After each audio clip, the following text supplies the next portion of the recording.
नमस्कार। मैं हूं प्रबोध कुमार गोविल और आप देख रहे हैं हमारी विशेष श्रृंखला साहित्य का सिनेमा, कलम से कैमरे तक।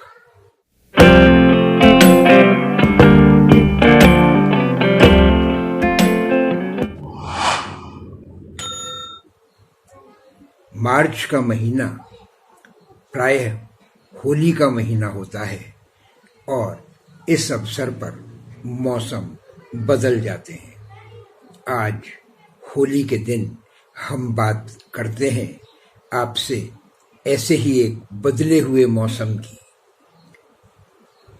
देश के सबसे बड़े राज्य राजस्थान का एक जिला करौली और उसका एक बहुत छोटा सा गांव रौंसी, वहां पर 1964 में एक बालक ने जन्म लिया। जिला छोटा हो या बड़ा, गांव छोटा हो या बड़ा, राज्य छोटा हो या बड़ा, देश छोटा हो या बड़ा, बड़े सपने कहीं भी पैदा हो सकते हैं। चरण सिंह पथिक नाम के इस बालक को बचपन से ही लिखने का बेहद शौक रहा, साहित्य से लगाव रहा और गांव की, अपने माहौल की, अपने परिवार की छोटी से छोटी बातों पर, पारिवारिक रिश्तों पर, वहां के सुख सुविधाओं पर, दुख झमेलों पर उसकी पैनी नजर रही। उसने कुछ कहानियां लिखना शुरू किया। कहानियां छपने लगी, पसंद की जाने लगी और पहली ही कहानी बक्खड़ शीर्षक से 1998 में चर्चा में आ गई। इसे नवज्योति सम्मान भी प्राप्त हुआ और ये कहानी बेहद चर्चित रही और उसके बाद चरण सिंह पथिक ने कई कहानियां लिखी। उनके मशहूर कहानी संग्रह हैं पीपल के फूल, बात ये नहीं है, गोरू का लैपटॉप और गोरकी की भैंस।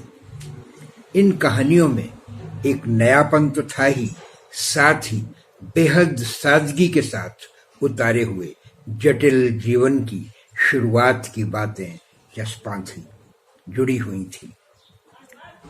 अंग्रेजी, उर्दू जैसी भाषाओं में पथिक जी की कहानियों का अनुवाद हुआ और वो कहानियां जनमानस में व्याप्त होने लगी। उन्हें अपनी कहानियों के लिए नवज्योति कथा सम्मान, राजस्थान पत्रिका सृजनात्मक सम्मान, रांगेय राघव पुरस्कार, अनुराग साहित्य सम्मान, कलमकार सम्मान, गुलेरी कथा सम्मान जैसे कई पुरस्कार और सम्मान भी हासिल हुए।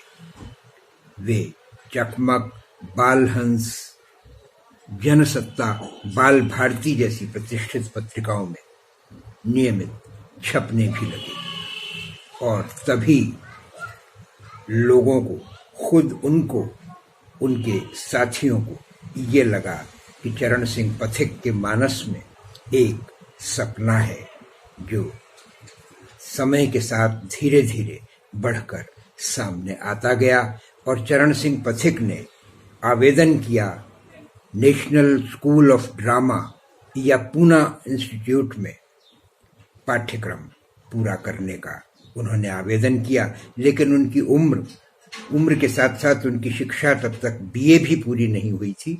इस कारण स्नातक न होने से वे वहां प्रवेश तो नहीं ले सके, लेकिन उनकी कहानियों पर ध्यान जरूर बड़े बड़े फिल्मकारों का भी जाने लगा।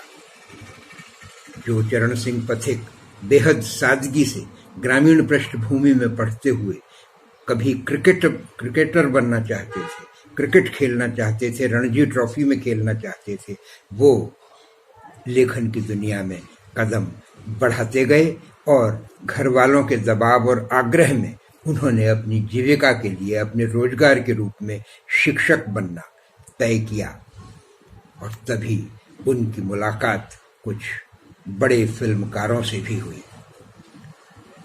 एक दिन आया कि बड़े कहानीकार उनकी कहानियों को पढ़ने लगे मांगने लगे।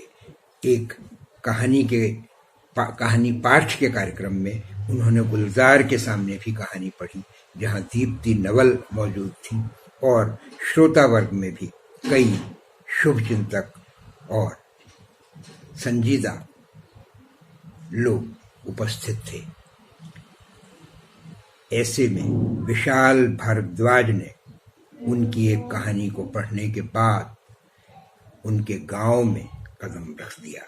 एक दिन ये आश्चर्य पूरे गांव के लिए रहा कि एक छोटे से गांव में या एक गोबर से लिपे पुते घर में विशाल भारद्वाज अपनी नई फिल्म की कहानी पात्रों को ढूंढते हुए उस लेखक के गांव चले आए और वहीं से ये भूमिका बनी कि चरण सिंह पथिक की कहानी दो बहनें पर पटाखा नाम की फिल्म का सूत्रपात हुआ। इस कहानी का नाम पहले छुरियां था और ये छुरियां के पीछे कोई हिंसा नहीं, कोई मारधाड़ नहीं, कोई मारकाट नहीं, बल्कि दो बहनों की आपसी जद्दोजहद का कथानक था। वो बहनें, उनका प्रेम, उनका साथ साथ रहना उन्हें कभी न कभी अपने संवादों में इस स्तर तक पहुंचा देता था कि वो एक रोचक कथानक इस तरह का बना जिस पर पटाखा फिल्म रिलीज हुई और सफल भी हुई। चरण सिंह पथिक की एक और कहानी कसाई पर गजेंद्र क्षत्रिय ने कसाई नाम की फिल्म बनाई और इस तरह फिल्मी दुनिया से चरण सिंह पथिक जुड़ गए। दो बहनें में सान्या मल्होत्रा और राधिका मदान जैसी अभिनेत्रियों ने ये भूमिका निभाई और जब उन्होंने लेखक का गांव देखा, लेखक का घर देखा, तो वहीं आकर इस फिल्म के पात्रों में ढल जाने की जो तैयारी थी उसको मुकम्मल किया। इस फिल्म में राधिका और सान्या के अलावा सुनील ग्रोवर, नमित दास, विजय राज, अभिषेक जैसे कलाकार थे। अभिषेक जो सुल्तान कर चुके थे, अमित जो आंखों देखी और वेकअप सिड जैसी फिल्मों में काम कर चुके थे, सुनील ग्रोवर जो हीरोपंती, गजनी और बागी जैसी फिल्मों में दिखाई दे चुके थे, वो दंगल फिल्म की इस नायिका सान्या के साथ इस फिल्म में रहे और इन सब ने मिलकर इस फिल्म को सफल बनाया। इस तरह चरण सिंह पथिक ये कहते हैं कि जब वो फिल्मी दुनिया से जुड़ने के सपने देखा करते थे तो उनके मन में ये आता था कि मेरी सादगी, मेरी साधारण परवरिश मुझे वहां तक कैसे पहुंचाएगी। लेकिन तभी उनके मन में कुछ लोगों को देख करके ये भावना आती थी जब वो देखते थे कि वहां नसीरुद्दीन शाह, ओमपुरी जैसे साधारण चेहरे मोहरे के लोग सफल हैं, काम कर रहे हैं, तो चरण सिंह को लगता था कि वो भी अभिनय कर सकते हैं। उन्होंने अभिनय में तो नहीं लेकिन लेखन के माध्यम से फिल्मी दुनिया से अपना रिश्ता जोड़ा और मुझे आपको ये बताते हुए खुशी है कि चरण सिंह पथिक आज भी इस कार्य में संलग्न हैं। कई एक से एक बेहतरीन कहानियां उनके पास तैयार हैं और भविष्य में हम देखेंगे उनकी और फिल्में। हम शुभकामनाएं देते हैं उनको और आज हम होली के त्योहार पर ये शुभ भावनाएं सभी को देते हैं कि दर्शकों को उनकी कलम से निकली हुई कुछ अच्छी फिल्में देखने को मिलेंगी। आज इस वीडियो में बस इतना ही। नमस्कार।